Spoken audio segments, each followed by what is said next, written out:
Welcome to Paranormal Paradigma, a channel dedicated to helping you navigate your paranormal and spiritual experiences without feeling alone, confused, scared, or crazy. My name is Deborah, and I am your host and personal guide. And like you, I am a fellow experiencer. So I've definitely had my fair share of paranormal and spiritual experiences. And so my knowledge comes from all the experiences I've had, but also from my work and dedication as a researcher, medium, channeler, and tarot reader. And I've been doing Paranormal Paradigma for over a year now, and I've worked with a lot of people all over the world. And like many people that I meet, I met Mark Lemaster online. Mark is different because he happened to live nearby, and so I wasn't going to pass up the opportunity to be able to meet with a fellow experiencer and talk about the experience itself, and not only that, go to the location where it happened, especially since it was such a compelling and unique experience as a fellow Floridian. So Mark and I live in North Florida, and Florida is known for some very spooky and its paranormal activity, but nothing like the Northeast or West Coast, right? Like, I mean, hands down, they take the cake. But that doesn't mean that we don't have some very interesting paranormal encounters or tales to share. And Mark's encounter, is a very good example of that. So, Florida, you know, what paranormal stuff do you see in Florida? Well, you see Bigfoot, Sasquatch, or what we locally refer to as skunk ape, Wampus cats, which some of you may or may not know about, chupacabras, which I think we all know. There's rakes, UFO sightings, haunted locations, historic tales, Native American folklore, creepy cemeteries, spooky swamps. I mean, we have a good amount of paranormal phenomena that occur here. But again, nothing like the North. And so when Mark came to me, I was very taken back by what he saw and how it happened. Like, you will see, like, it's pretty crazy. But he saw a dogman, or what some would refer to as a werewolf. He definitely thinks it's a werewolf. And again, it was just a perfect example of how the paranormal doesn't really honor jurisdictions. It doesn't honor state lines. You understand? Like, it doesn't matter. Like, oh yeah, dogman's known as a northern thing. Well, hi, we're in the South, and we also have dogman encounters too, and this happens to be a very compelling one. And another thing that struck me about Mark's story was the way that he shared it. You know, you can tell that he was deeply impacted by this experience, and he needed to get it off his chest. And as somebody who has had paranormal experiences, I definitely know what that feels like, you know, holding it in, not knowing who to talk to, not knowing what people are going to think of you. Your reputation is at stake. Your fear of being ridiculed or, you know, marked as crazy. People think that you're seeing things, or, you know, that you're dismissed, or if not, then they say that, you know, it's demons. And so I'm really not about that, and I'm here to really help people understand that paranormal experiences are actually very normal and common experiences, and we've just been conditioned to believe otherwise.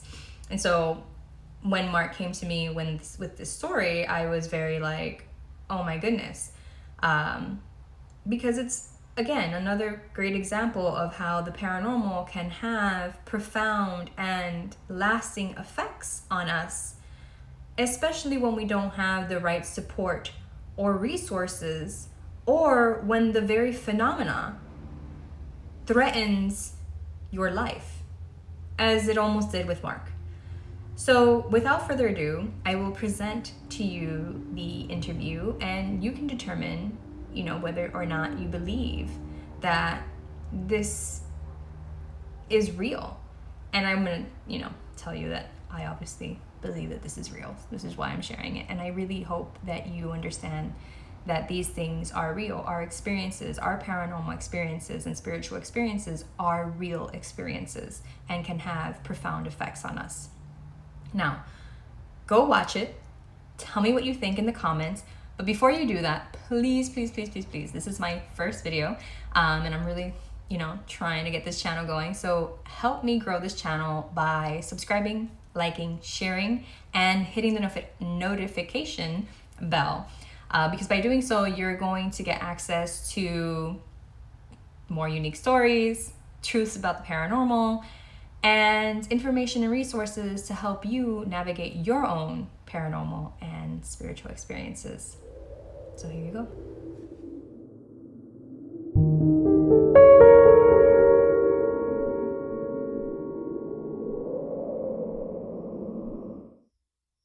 Hi, it's Deborah, your host from Paranormal Paradigma.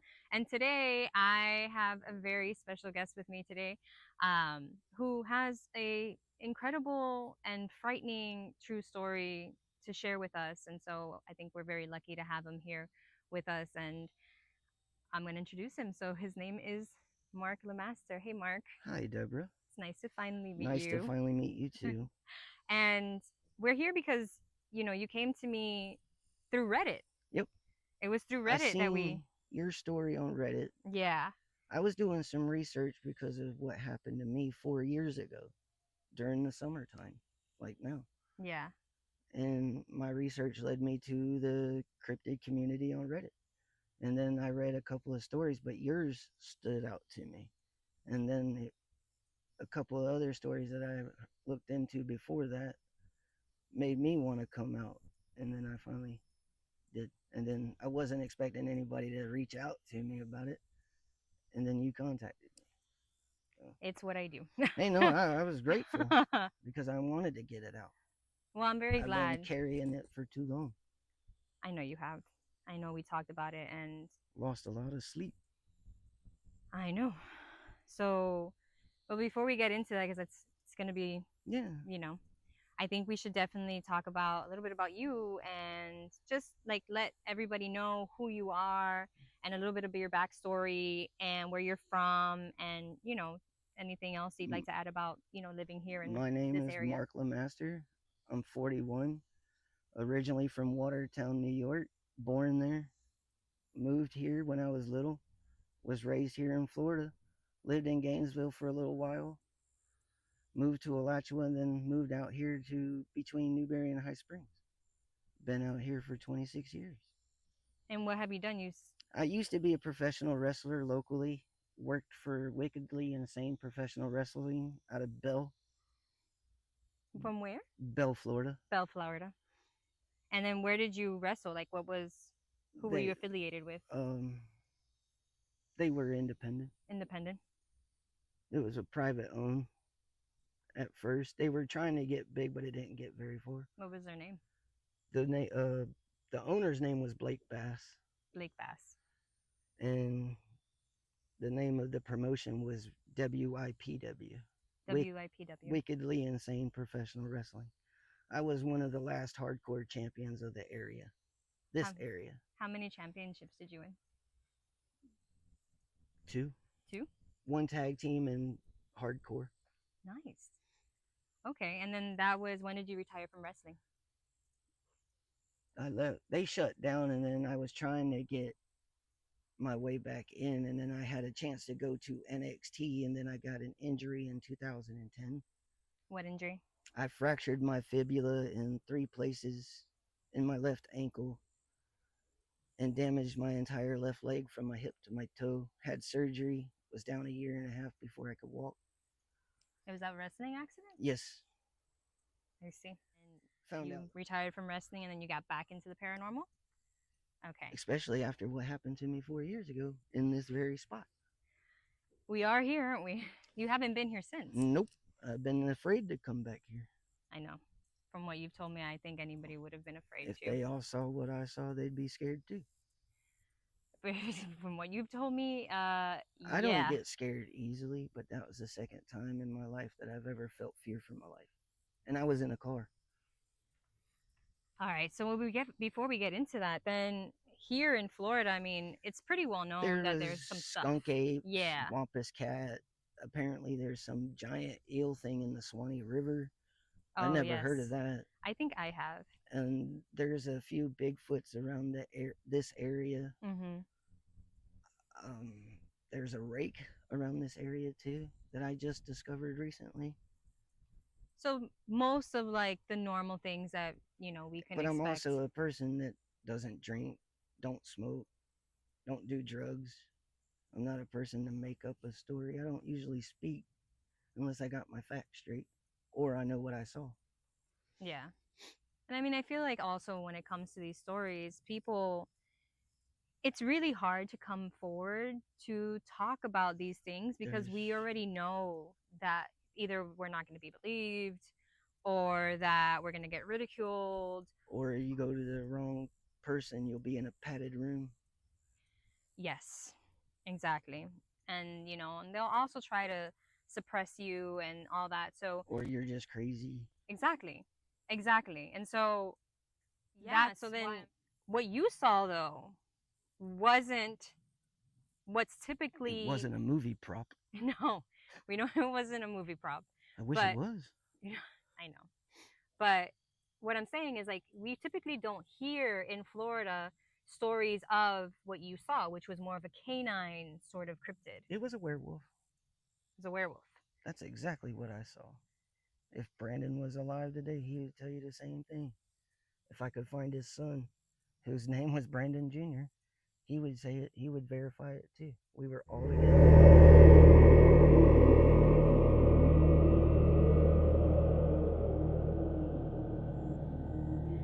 So since we're here where this all sort of happened, can you sort of show everybody like from the beginning how it all went down Yeah. and the details of I'd everything? be more than happy to. About 4 years ago, I was with my friend Brandon. He was on one leg and on crutches. He was battling bone cancer since we were in elementary school. Oh. He had lost his leg to bone cancer. I actually met him in elementary school. He was struggling to get up a little walkway to go to the cafeteria for breakfast when everybody just kept walking by him. So I pushed him. Yeah. And said, "Hey man, I got you." Yeah. And we became friends after that. Well, he lived right around the corner. It was a summer night. We were working on his car for 4 days, 4 nights, trying to get his car back running. We finally got it running on the fourth night. We came out of his driveway. Instead of going up to State Road 45, we came down 122nd, which is Brandon's dirt road where I'm at now. We came all the way down to the end of it. It was a summer full moon night, clear, no wind. We made the circle down there. We started to come back. Brandon needed to use the restroom, and so did I. We stopped right here.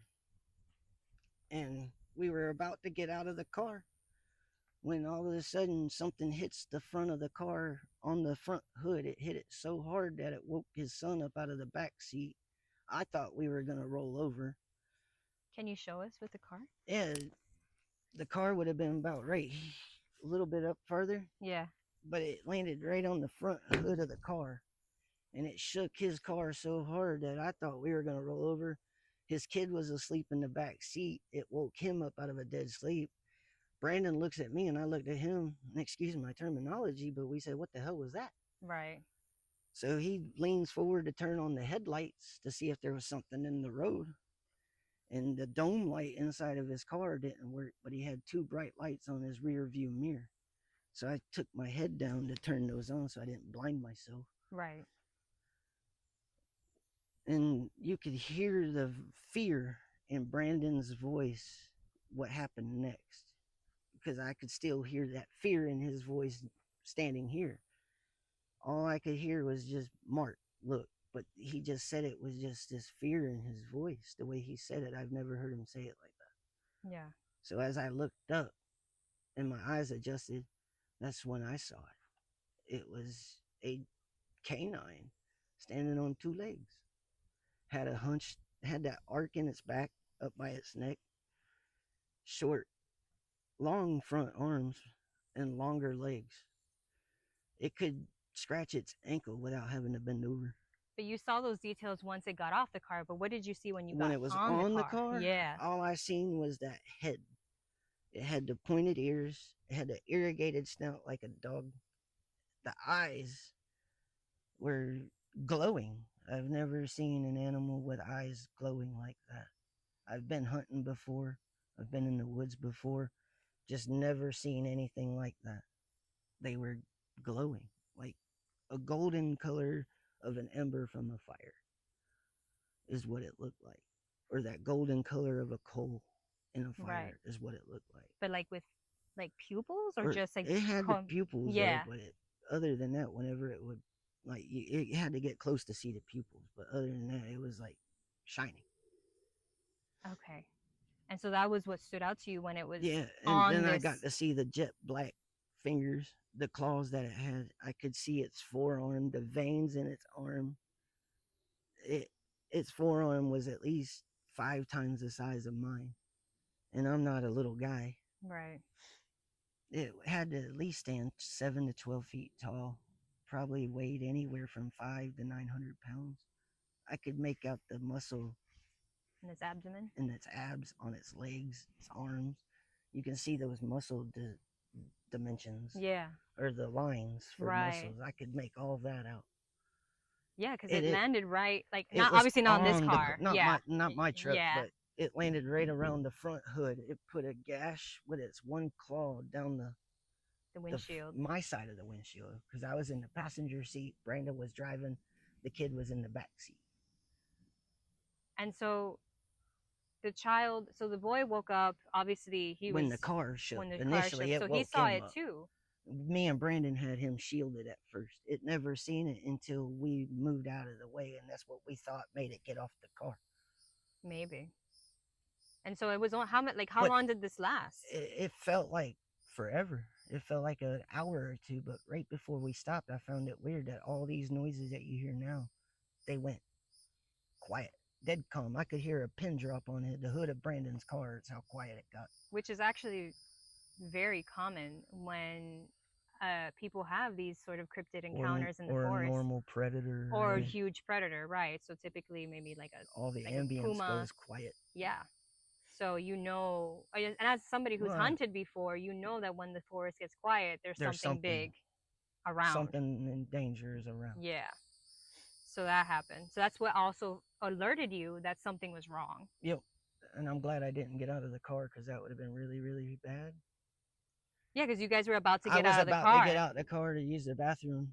I'm glad I didn't, because I would have never seen it coming. My back would have been to it. I would have never seen it until I turned around to get back in the car, if I would have gotten out. Right. Thank God I didn't, because I wouldn't be here. So it just landed. I know you said it left a dent. It dented Brandon's car, the hood. Right. Put a gash on the front windshield. It had to last at least 20 to 40 seconds. And then me and Brandon moved, and we're guessing that it saw that we had a kid. And then it got off and exited the vehicle, stopped at the edge of the tree line, looked back at us one last time, and let out this just blood-curdling hiss, growl, huff, or something all at once. It paralyzed me. My legs. You said that you were able to see details because not only the headlights. I seen the reddish color of its hair. It had that orangish reddish color, almost like the color of a Sasquatch, but not a Sasquatch. Yeah. It had short hair. It didn't have long hair. It didn't have a bushy tail, but it had a tail. But it looked like it belonged to a giant cat. Yeah, because it was long and slender, right? It looked like a panther's tail.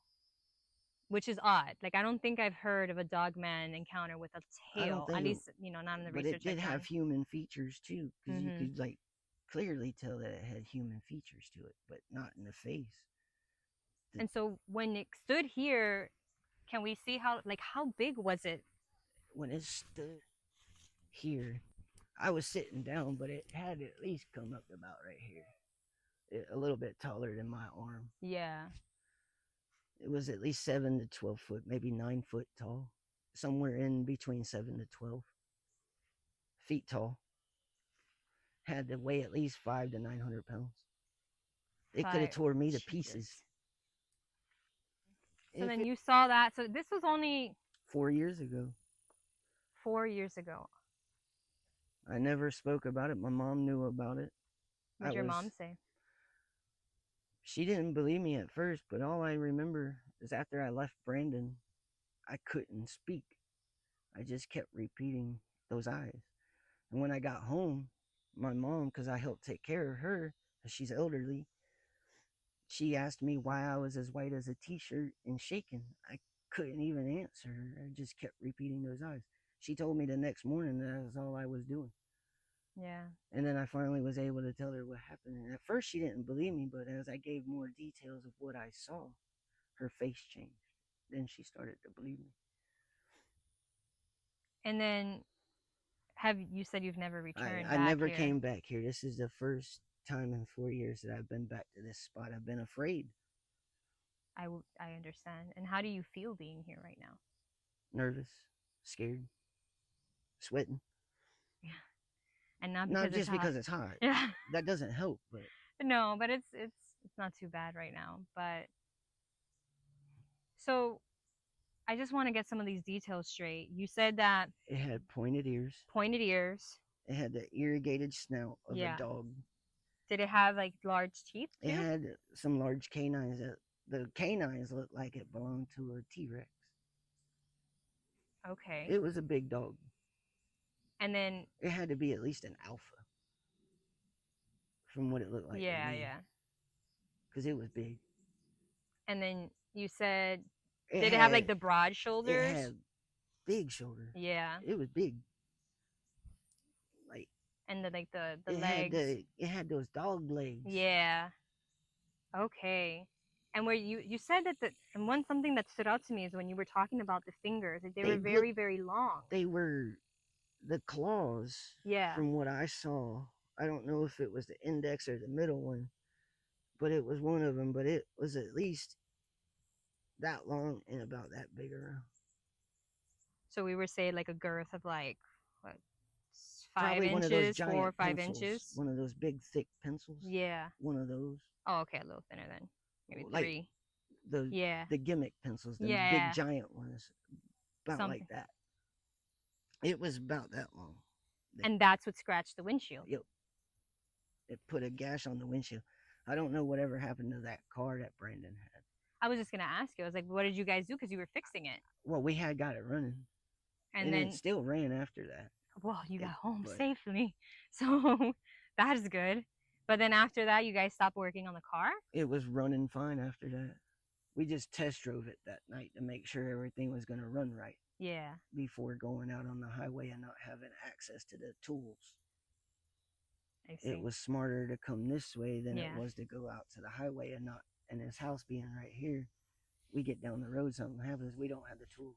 So around what time was it when you guys left? It was probably about 10:30. Between 10 and midnight when we left it, we finally got the car running. So it wasn't like super late. No. Yeah. It wasn't until after 1 when I got home. So it was after 1 you got home? Yeah, when I got to my mom's. Oh, your mom's house. Yeah. Okay. Yeah, because you live a little. Yeah, I lived a little bit farther away than. Yeah. I just came to help Brandon. And is there anything else about the encounter that you remember that you can, like, recount? Just the way that it sounded? Yeah, just the whole thing in general. I thought none of that was real. But when I was able to finally piece all those pieces together that I saw, that's when it clicked that that's exactly what I was looking at was a werewolf or a dogman lichen. They're all the same thing to me. Yeah, I know. A lot of people kind of relate them.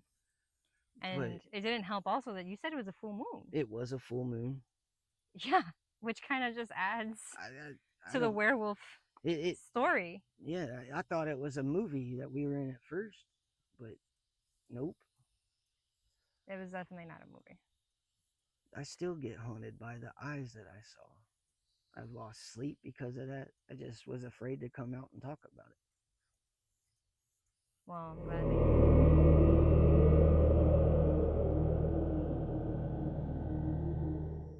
So since that night, um, things changed for you, and Everything. everything changed.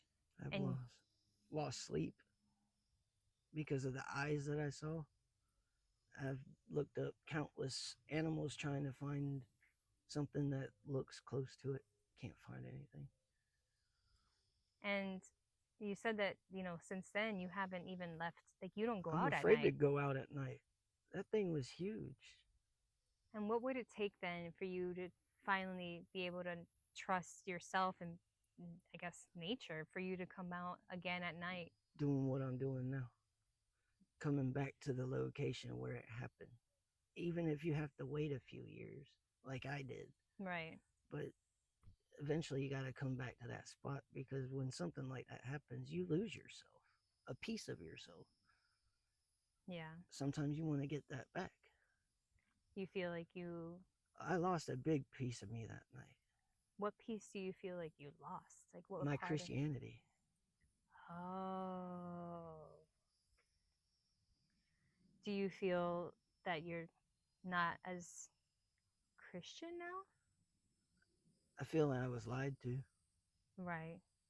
because what I stared at was nothing that my God created. And what do you think created it? Something evil. And what would it take for you to regain your faith? Coming back here like I did. This is the first time I've been back to this spot in 4 years. It was hard to come here. Did at any point you lose faith in the church? Yeah. But not God? No. Okay. I understand that. I lost faith in church. Right. There are too many judgmental people there. We know. I would experience it, but it doesn't tell me in the Bible that I have to be in a church to worship Absolutely Him. not. No. I could do that in my backyard. Exactly. As long as you've kept your faith in God, Yeah, then, yeah, I did. I do. Then that's okay. I have that. But I do understand feeling deceived by an institution, which My parents lied to me because they would like, oh, those things that go bump in the night. That's just what they are, a bump in the night. No, it's not. Well, maybe they didn't know. Oh, I'm sure they did.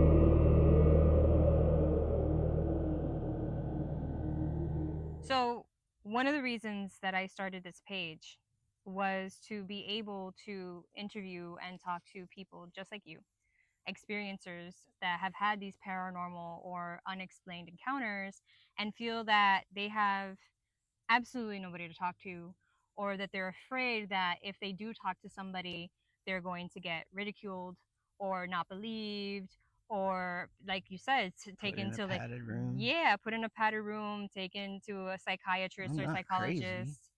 And the problem is that, I mean, Mark, this is so pronounced in our society that these experiences are not real, and that people fake them to get clout, to get notoriety, and it's not always like that. And not that there isn't stuff on the internet that's not faked and that people do it to get views and things. There is. Absolutely. But that doesn't mean that there aren't people out there having these experiences and they don't have anybody to talk to because of the fear of the ridicule and the rejection and the stigma associated with having these encounters. So I kind of want to get your point of view. I want to know a little bit about what happened that day to you and your whole belief system and what you went through internally and how people responded. I never really talked about it. I told my mom the very next day when I was able to speak again, but I didn't know who to talk to. But why? What I was afraid to, like you said, to ridicule more than anything. Are people here very judgmental? Yeah, I'm a Christian guy. my beliefs, but what I saw that night, like everything that I was taught to believe in that doesn't exist, or the things that go bump in the night aren't real, I'll be the first one to tell you that they're very real. And everything just like a cartoon, you know how they get them ideas and it just goes poof. Everything I saw it all just go poof right before my eyes that night. What do you mean? Like Like everything just all my disappeared? beliefs, everything Yeah. just went up in a puff of smoke. It made me feel like I was lied to. Like you've been lied to all your life. Yep. I feel like a lot of us maybe feel like we've been lied to all our lives. I mean, it's the only logical thing I can think of because I was taught that those things aren't real. Werewolves are only in movies and books, not even native to our country. Well, they are. And so, what would you say to somebody then who's had a similar experience like you Look, and is afraid? look up me. Look up Deborah. Look up Matt Imch.